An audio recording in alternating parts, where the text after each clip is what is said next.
Hello guys, ఈ వీడియోలో మనం పోస్ట్ మార్టం చేయబోయే సినిమా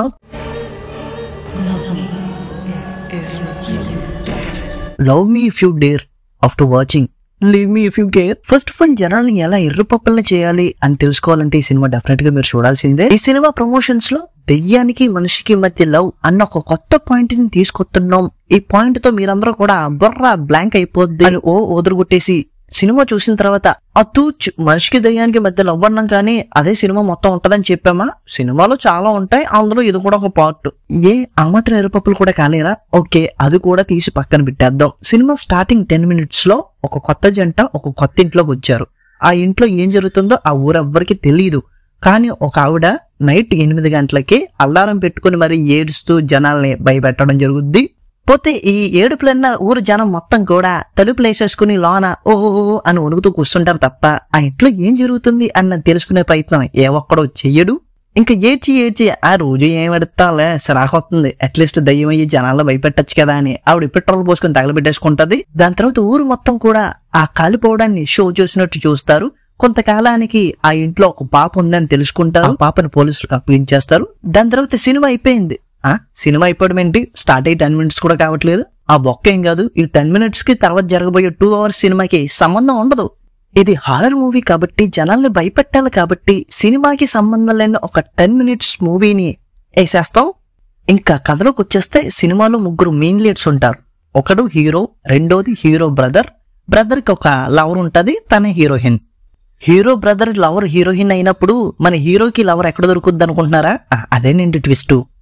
ఒక హాంటెడ్ హౌస్ ఉంటది. పెళ్లి కాకుండానే ఒక అమ్మాయి చచ్చిపోయి దయ్యమై ఆ హౌస్ లో తిరుగుతూ ఉంటది. ఆవిడ గురించి తెలుసుకోవాలని ఎవరెళ్ళినా సరే వాళ్ళని పండబెట్టేసి కూర వండుకొని తినేస్తూ ఉంటది.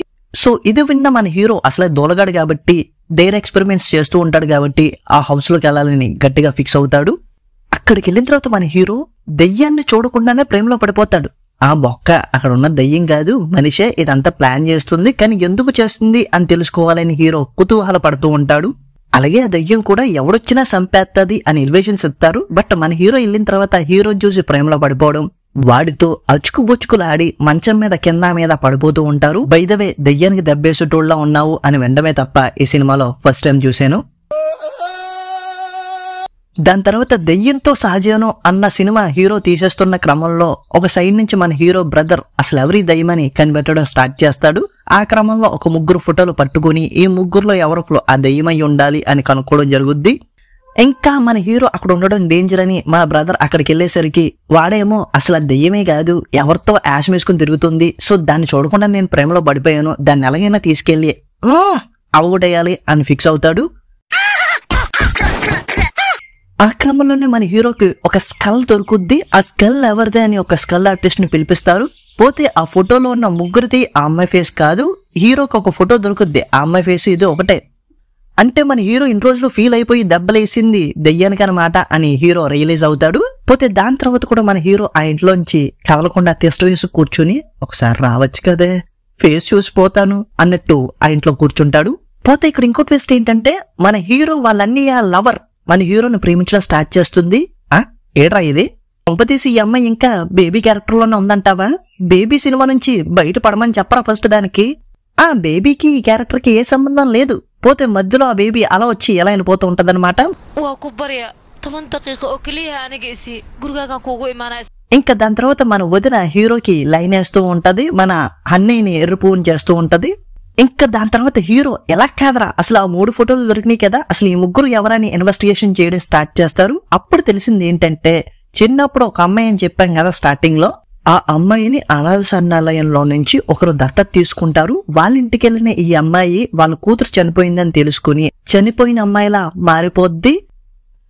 అక్కడి నుంచి ఈ అమ్మాయి బాధపడిన ప్రతిసారి తన ఐడెంటిటీ మార్చుకుని తిరుగుతూ ఉంటది. సో వీళ్ళ అమ్మ నాన్న చనిపోయిన బాధ నుంచి బయటపడడానికి ఆ అమ్మాయి ఐడెంటిటీ ఈ అమ్మాయి తీసుకుని వేరే ఊరికి వెళ్ళిపోద్ది.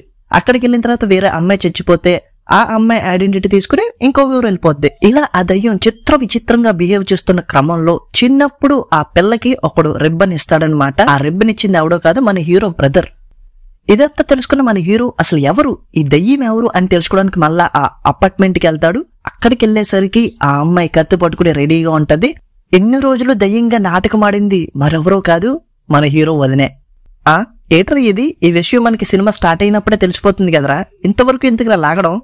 ఓకే, ఇక మెయిన్ మ్యాటర్కి వచ్చేస్తే అసలు ఎందుకు ఇదంతా క్రియేట్ చేసింది, అపార్ట్మెంట్ వచ్చిన వాళ్ళని చంపాడు, దయ్యం అయిపోయి ఆ వీధిలో తిరుగుతుందనడం, ఇదంతా ఎందుకు క్రియేట్ చేసిందంటే చిన్న మన హీరోయిన్ కి ఒక రిబ్బన్ ఇస్తాడు.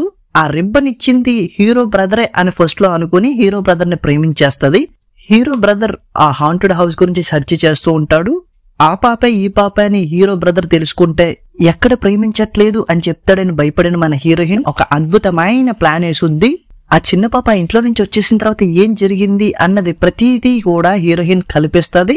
ఆ కల్పించిన కథలోకి మన హీరో వెళ్ళడం, దాని తర్వాత మన హీరో చూసి పడిపోవడం, మన హీరో కూడా దయ్యంలో ఏం చూశాడో మనకు తెలియదు కానీ చూడకుండానే దయ్యంతో ప్రేమలో పడిపోవడం, ఇదంతా జరిగిపోద్ది. పోతే ఇక్కడ ఆల్రెడీ హీరో బ్రదర్ తో లవ్ లో ఉంది హీరోయిన్. మధ్యలో ఈడొచ్చి మొత్తం చిరాకు దొబ్బించి ఈడితో ప్రేమలో పడేటట్టు చేశాడు.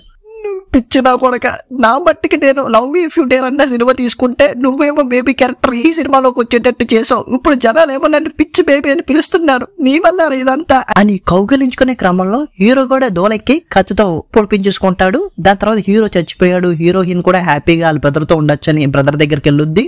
దాని తర్వాత హీరో బ్రదర్ ఒక బాంబు పేల్చుతాడు. ఈ రిబ్బన్ నాది కాదు మా తమ్ముడిది అన్నప్పుడు మన హీరోయిన్ అంటే ఇన్ని రోజులు ఈ రిబ్బన్ ఇచ్చిన బేవర్స్ గడు ఏడానికలు తిరిగి అసలు నుండి పొడిసేసానా, దీనమ్మ ఎంత తప్పు చేసేసినాను రా. దాని తర్వాత కొన్ని నెలలకి నేను చచ్చిపోయినాను పొడిచేసుకుని వెళ్ళిపోయా కదా, నేను సావలే నీకోసం తిరిగి వచ్చేసినా. రే ఎర్ర పువ్వ, నువ్వే అసలు అయితే నీకు రిబ్బన్ ఇచ్చింది నేనే అని చెప్పచ్చు కదరా, ఎందుకు నా దూడకి పడిపించుకున్నావు అంటే ఏం లేదు మళ్ళీ ఎలా వచ్చి నిన్ను సర్ప్రైజ్ చేద్దామని. అప్పుడు హీరోయిన్ సిగ్గుపడుతుంటది హీరో పట్టుకుంటుంటే. అప్పుడు హీరో అబ్బా వస్తూ చూసేసినాం బేబీలో, ఆల్రెడీ మనం ఇద్దరం దెబ్బలాడుకున్నాం కదా, మళ్ళీ ఇదేంటి కొత్తగా సిగ్గు, ఇదేట్ అయ్యాడు. బేబీలో దెబ్బేయించుకున్న మాట నిజమే, బట్ నువ్వు నాకు దెబ్బేసావు అన్నమాట పచ్చి అబద్ధం. సో ఇదే ఇక్కడికి. If you like this video ఒక లైక్ వేసుకోండి, ఫ్రెండ్స్ అండ్ ఫ్యామిలీతో షేర్ చేసుకోండి. ఫస్ట్ ఆఫ్ ఆల్ మా ఛానల్ మర్చిపోకుండా సబ్స్క్రైబ్ చేసుకోండి గురుగారు, కొట్టేచ్చు కదా గంట. Thank you.